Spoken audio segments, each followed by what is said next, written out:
yang menarik di persidangan Nikita dan Reza Gadis. Ya. Mungkin Mas Soni sebagai pakar hukum juga mengamati seperti apa sih eksepsi ataupun dakwaan dari Nikita Mirzani sendiri. Oke. Pertama, eksepsi itu adalah hak terdakwa. Bila mana dalam dakwaan ada yang keberatan, maka terdakwa itu bisa mengajukan eksepsi atau nota keberatan. Kita saksikan eksepsi atau nota keberatan itu disampaikan oleh penasihat hukum Nikita Mirzani dan juga disampaikan oleh Nikita Mirzani. Yang disampaikan oleh penasihat hukum Nikita Mirzani, Bang Fahmi, ya, saya mendengar ada 10 keberatan ya, kalau tidak salah ya. Dan saya amati dari 10 nota keberatan itu ya, itu pada intinya hanya mempersoalkan dakwaan yang dianggap tidak memenuhi syarat material. Karena kalau syarat formil itu tidak dipersoalkan. Nah, syarat material itu ya, dakwaan dianggapnya tidak cermat, tidak lengkap, dan tidak jelas. Nah, syarat surat dakwaan itu memang diatur ya di dalam pasal 142 ayat 2 KUHP, bahwa surat dakwaan itu ya, secara formil itu memang harus menyebutkan nama, tempat lahir, tanggal lahir, umur, kebangsaan, dan tempat tinggal.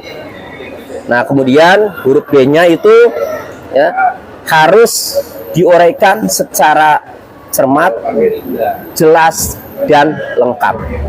Saya amati dakwaan eksepsi ya, dari penasihat hukum Nikita Mirzani itu ya, mendalilkan bahwa dakwaan itu tidak cermat, tidak jelas, tidak lengkap. Apa yang dimaksud tidak jelas ya, harus cermat ya, harus jelas dan harus lengkap, bahwa dakwaan itu, surat dakwaan itu harus jelas menguraikan tindak pidana apa yang dilakukan. Ya, misalnya di situ menguraikan pemerasan, pengancaman. Ya. Nah, kemudian TPPU ya, pasalnya kan ada 3 tuh ya. Pasal 45 ayat 10 ya, Undang-Undang ITE itu pasal pengancaman secara elektronik, mengancam membuka rahasia, mengancam membongkar rahasia, ya, mengancam mencemarkan. Itu pasal pemerasan atau pengancaman secara elektronik, pasal 45 ayat 10 Undang-Undang ITE itu. Kemudian yang kedua, pasal 369 KUHP. Pasal 369 itu pasal pemerasan atau pengancaman. Tetapi ancamannya itu akan membongkar atau membuka rahasia.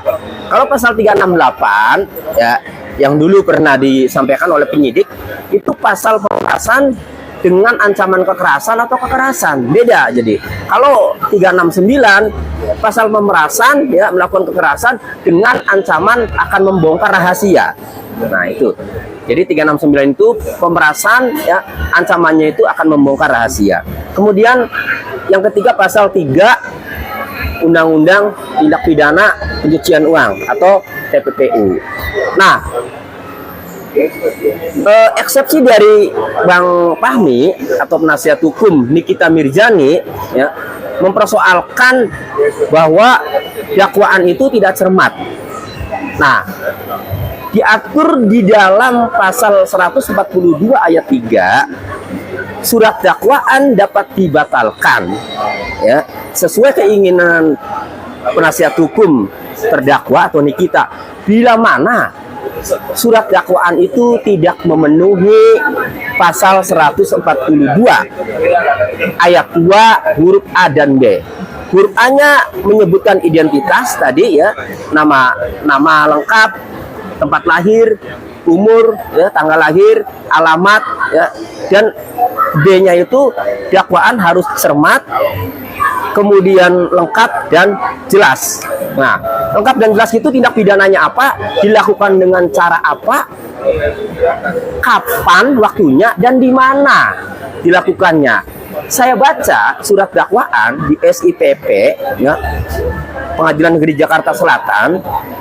Surat dakwaan itu saya lihat sudah jelas, ya, menyebutkan tindak pidana pemerasan, pengancaman, ya, mulai dari live di TikTok, ya, kemudian live TikToknya itu dikirimkan, ya, ke Dr. Reza Gladys, kemudian komunikasi dengan Oki, komunikasi dengan Mail, ya, kemudian sampailah terjadi minta uang, sampailah terjadi akhirnya menyerahkan uang.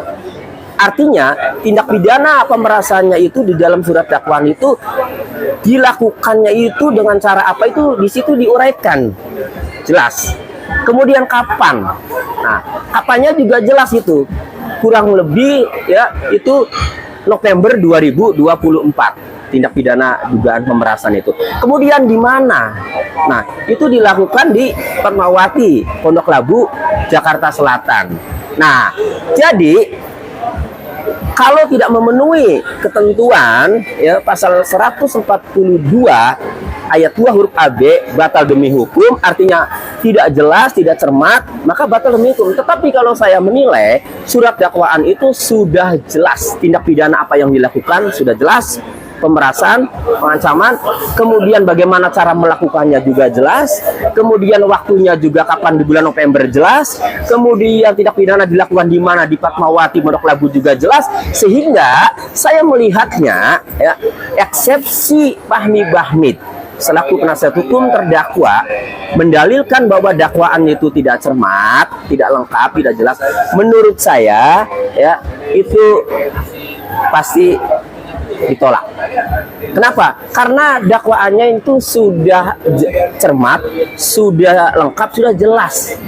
Kecuali, ya, tidak diuraikan bagaimana cara melakukannya sehingga terjadi pemerasan, sehingga Dr. Reza Gladys keluar uang itu bingung bagaimana, ya kan, gitu, tiba-tiba transfer. Nah, itu berarti tidak jelas, ya. Kemudian tempatnya ini di mana juga tidak dijelaskan misalnya dalam dakwaan. Nah, itu berarti tidak jelas, kan, tidak cermat.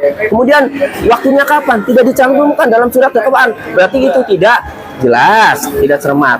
Jadi kalau sudah jelas semua, menurut saya, ya, eksepsi itu sia-sia. Kan eksepsi itu hanya membahas masalah formil dan material, ya, sebagaimana yang ditegaskan di dalam pasal 142 ayat 2 huruf A dan B. Itu saja. Nah, kalau terkait pasalnya kok bisa berubah, perlu ditentukan kemudian di pengadilan 369 jaksa mempunyai analisa hukum dari peristiwa pidana yang sudah diuraikan di dalam BAP dari berbagai keterangan, dari mulai Reza Gladys, saksi-saksi lainnya, Nikita Mirjani, Mail, terus dan seterusnya, kemudian sampai terjadi transfer uang dan menyerahkan uang secara tunai. Jaksa melihat pasal apa yang paling tepat, ya, terhadap perbuatan tersebut. Penyidik mungkin berpikir pasal 368 awalnya, tetapi oleh jaksa dianulir, ya, dirubah jadi pasal 369. Itu kewenangan jaksa. Dan tidak bisa dikatakan merubah pasal di dakwaan. Kalau pada saat jaksa melimpahkan berkas perkara bersama surat dakwaan, pasalnya sudah 369. Yang dimaksud merubah pasal dalam surat dakwaan itu, ya, itu dakwaan udah diserahkan nih ke pengadilan, dilimpahkan. Kemudian pengacaranya Nikita udah tahu duluan, misalnya dapat lah, ya, bocoran atau dapat. Oh, kemudian sebelum dibacakan atau pada saat dibacakan tiba-tiba berubah. Berarti itu namanya pasal yang ada dalam surat dakwaan itu dirubah. Tetapi kalau sejak awal jaksa melimpahkan berkas disertai surat dakwaan itu pasalnya sudah 369 KUHP, ya berarti tidak dirubah. Itu jaksa lah yang mempunyai kewenangan untuk menentukan pasal apa yang pas, yang cocok, yang memenuhi unsur ya dengan perbuatan ya yang cocok dengan perbuatan yang dilakukan oleh Nikita Mirzani dan Ismail. Itu ya. Itu sah ya Bang, sah-sah saja. Itu sah-sah saja ya. Nah, jadi kalau mempersoalkan ya perubahan ya itu bukan dieksepsi. Katakanlah menurut penasihat hukum Nikita Mirzani ini tidak masuk unsurnya misalnya, yaitu di pembuktian nanti. Itu bukan dieksepsi. Kalau eksepsi itu hanya mempersoalkan secara formil. Tadi terkait identitas terdakwa dan terkait dakwaan itu harus cermat, harus jelas, harus lengkap. Berarti sia-sia. Ya kalau dakwaan itu sudah jelas, sudah cermat, sudah lengkap, ya sia-sia mengajukan eksepsi juga. Menurut saya seharusnya ya kalau dakwaan itu ya dilihat sudah jelas, sudah cermat, sudah lengkap. Kan parameter jelas, cermat, lengkap itu sudah jelas ya KUHP di pasal 142 ayat 2 huruf B ya, menguraikan tindak pidananya, tindak pidana apaan, bagaimana cara melakukannya, waktunya kapan, tempatnya di mana. Kalau di dakwaan itu sudah jelas pemerasan, pengancaman, caranya sudah jelas, dilakukannya dengan cara bagaimana, waktunya sudah jelas di bulan November ya, kemudian tempatnya di mana sudah jelas ya, kan harusnya tidak perlu lagi itu kan mempersoalkan bahwa ini tidak cermat, tidak jelas. Kan parameternya pasal 142 ayat 2 huruf B KUHP kan itu. Harusnya langsung saja tuh agar Nikita Mirzani segera ditentukan bersalah atau tidak biar mempercepat sidang, sudah tidak usah eksepsi lagi, langsung saja nih kita hadang di pembuktian. Nah silakan penasihat hukumnya punya bukti apa atau punya pertanyaan apa ya nanti untuk perang, untuk tarung ya, agar perbuatan Nikita Mirzani itu bukanlah pemerasan misalnya, tetapi misalnya dalilnya kesepakatan bisnis. Nah harusnya itu di pembuktian itu. Tapi kan yang jadi pertentangan kami Bang ini kan itu dua pasal itu ya Bang, yang artinya merasa ada yang janggal Ya. versinya Pak. Berarti kan tadi sempat podcast dulu sama Richard Lin mengurai yang menjadi keresahan kami Bang kan terkait di sidang. Kalau Abang sendiri seperti apa sih dari segi praktisi hukum dan Apa yang janggal menurutnya? dari dua pasal itu perubahan? Oh perubahan pasal ya. Ya boleh saja. Namanya penasihat hukum terdakwa itu untuk membela terdakwa pasti ya. Dengan ilmunya semua disampaikan, dengan pendapatnya, dengan analisanya boleh. Tetapi kalau mengenai ya tidak terima dengan perubahan pasal, ini ada kaitannya dengan apakah unsur pidananya terpenuhi atau tidak. Kayak itu. Misalnya saya juga mendapatkan informasi ya bahwa ternyata produk itu ya itu bukan milik Reza Gladys katanya, atau milik yang lain ya, milik siapa gitu. Nah itu juga termasuk di pembuktian nanti. Nah jadi bukan di persoalan di eksepsi, harus dibuktikan bahwa kalau kemudian itu ternyata ya bukan milik Reza Gladys, seharusnya yang lapor itu pemiliknya kan, itu bukan Reza Gladys misalkan. Saya dengar itu pernah ada tuh kan kalimat itu. Nah itu di pembuktian maksud saya, bukan di eksepsi. Percuma saja disampaikan di eksepsi, karena eksepsi itu hanya akan mengadili ya, hakim akan memutuskan terkait ya, pertama syarat formil identitas terdakwa itu ya lengkap tidak sebagaimana diatur dalam pasal 142 ayat 2 huruf A ya. Kemudian dakwaannya itu cermat, lengkap, jelas tidak sebagaimana dimaksud dalam pasal 142 ayat 2 KUHP huruf B. Hanya itu saja. Karena batalnya surat dakwaan itu apabila tidak memenuhi syarat pasal 142 ayat 2 huruf A dan B tadi. Itu ayat 3-nya baru. Surat dakwaan yang tidak memenuhi ketentuan sebagaimana dimaksud dalam pasal 142 ayat 2 huruf AB, maka batal demi hukum. Jadi untuk membatalkan surat dakwaan itu cuma itu kalau surat dakwaan itu tidak cermat, tidak lengkap, tidak jelas.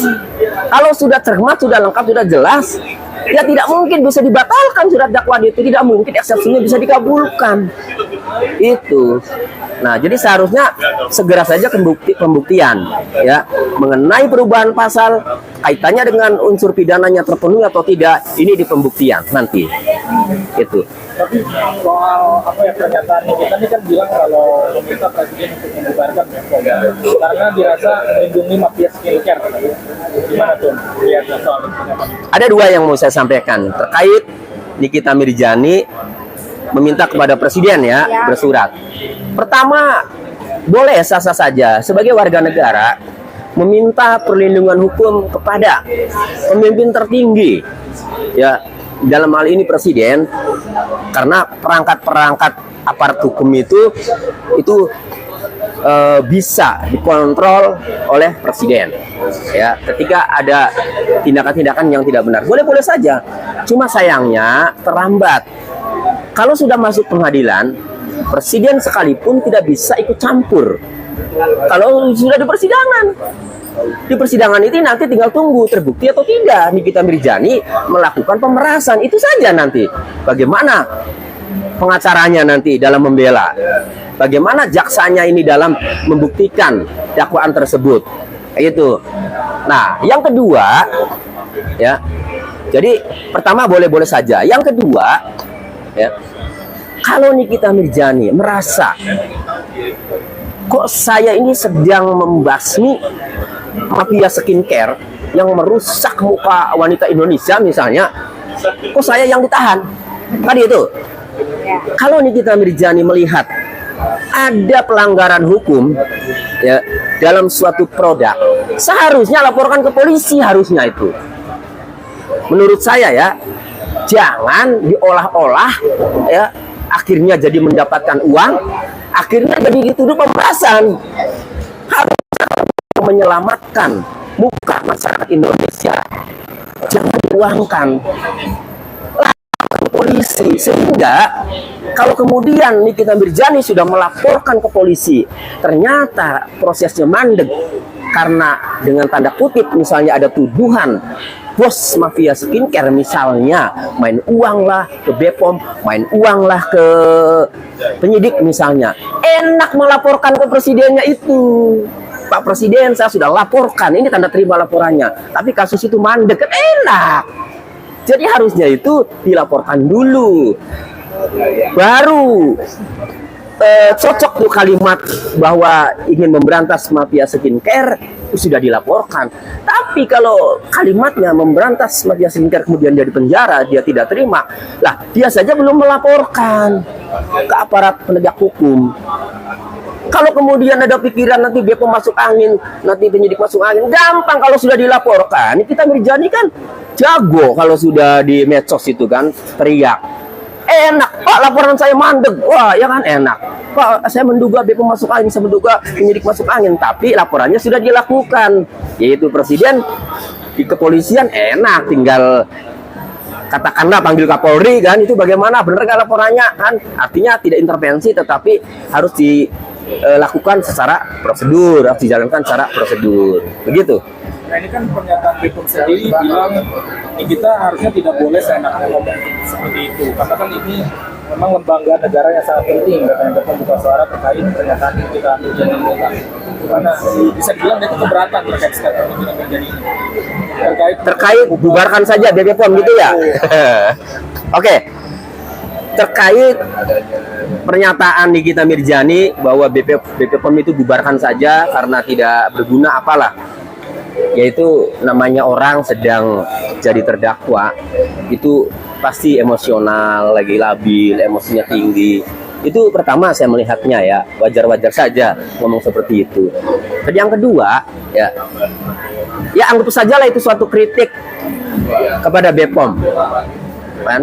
Toh tidak semudah itu BPOM dibubarkan, karena BPOM ini kan lembaga negara, bentukan dari undang-undang kan ya.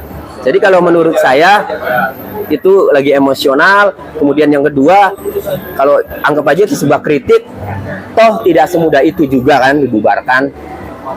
Jadi ya silakan saja kalau BPOM menanggapinya seperti itu, kan masing-masing orang menanggapi kan berdasarkan ilmu, pengetahuan dan pengalaman. itu. Jadi ya sudah mengalir aja sih soal itu sih. Ya ada aturannya bagaimana untuk dibubarkan itu ya. Oke Bang, artinya untuk di tes kita ini seberapa persen sih artinya Niki memang ada indikasi ya melakukan hal tersebut? Ada mungkin Niki akan kesulitan kah untuk mendalilkan? Kalau menurut saya, kalau dilihat dari dakwaan ini sudah jelas nih tindak pidananya apa, melakukannya bagaimana, kapan, di mana sudah jelas. Tinggal apakah penuntut umum mampu membuktikan. Kalau ada kalimat mengancam dengan kalimat habis lah atau jatuh nanti kredibilitas dokternya Reza Gladys nih kan. Dalam dakwaan itu Nikita Mirzani mengirimkan ke Mail, kemudian Pak Il meneruskan kepada Reza Gladys. Itu yang membuat Reza Gladys menjadi ketakutan, ancaman itu. Nanti jaksanya bisa nggak membuktikan percakapan itu. Kalau jaksanya bisa membuktikan secara utuh sehingga diyakini oleh hakim, berarti ancaman itu nanti terbukti kalau jaksa bisa membuktikan percakapan yang isinya ya screenshot percakapan yang isinya ancaman. Nah, bisa nggak nanti JPU atau penuntut umum membuktikan? Kalau membuktikan berarti ancamannya itu dapat dibuktikan. Nah, tinggal kemudian berakibat kerugian. Berapa? 4 miliar. Yang 2 miliar ditransfer ke perusahaan atas nama developer ya kalau tidak salah ya. Wisesa apa gitu ya. Nah, bisa nggak membuktikan bukti transfernya penuntut umum? Kalau bisa membuktikan berarti yang didakwaan itu bisa dibuktikan. Kemudian satu lagi tunai. Ya, tunainya bisa nggak dibuktikan? Penuntut umum mempunyai bukti apa sih? Ya, selain yang ditransfer 2 miliar, mungkin kalau yang ditransfer ada buktinya. Tetapi kalau yang diserahkan secara tunai ini, penuntut umum bisa nggak membuktikan terkait nominalnya. Tetapi ya, anggaplah yang paling bisa dibuktikan ini yang transfer. Tetap saja Nikita Mirzani tidak bisa lolos kalau bukti transfer itu ada. Apalagi ditransfernya ke rekening orang lain. Itu dilarang oleh Undang-Undang TPPU. Jadi pasal 3 itu ya mentransfer, menyembunyikan atau mengalihkan ya uang yang diduga hasil tindak pidana. Untuk dapat dijerat dengan pasal 3 TPPU itu, maka tersangka atau terdakwa itu harus sadar bahwa uang itu adalah hasil tindak pidana. Nah, sekarang Nikita Mirzaninya nanti pasti dikejar nih nanti oleh jaksa, oleh hakim untuk mengejar hal itu. Nikita Mirzani sadar tidak bahwa itu adalah pemerasan, kan itu tindak pidana. Nah, kalau kemudian dia sadar, ya, maka buktinya dialihkan ke TPPU, dialihkan ke perusahaan, ya, untuk transfer itu KPR, ya, maka menurut saya unsur tindak pidana pencucian uangnya atau TPPU-nya itu terbukti. Jadi menurut saya sepertinya berat Nikita Mirzani bisa lolos dari dakwaan 3 pasal yang didakwaan itu, baik pasal 45 ayat 10 Undang-Undang ITE tentang pengancaman atau pemerasan secara elektronik, yang kedua 369 pengancaman ya, atau pemerasan dengan mengancam membongkar rahasia, maupun pasal 3 Undang-Undang TPPU. Oke, ini adalah ada menurut mungkin dari pihak Niki ataupun netizen mengulik tentang pasal unsur pemerasan ini sebenarnya ada atau tidak sih, karena sebagian besar menganggap pemerasan ini tidak ada pemerasan. Kalau menurut Mas Tony gimana? Pada surat dakwaan terhadap Nikita Mirzani itu didakwa 3 pasal ya. 1. Pasal 45 ayat 10 ya, Undang-Undang ITE atau Informasi dan Transaksi Elektronik, itu pasal pemerasan secara elektronik.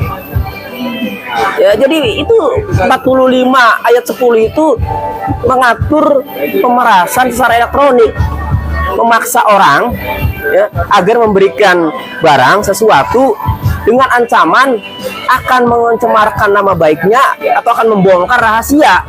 Berarti ngancamnya itu akan membongkar rahasia.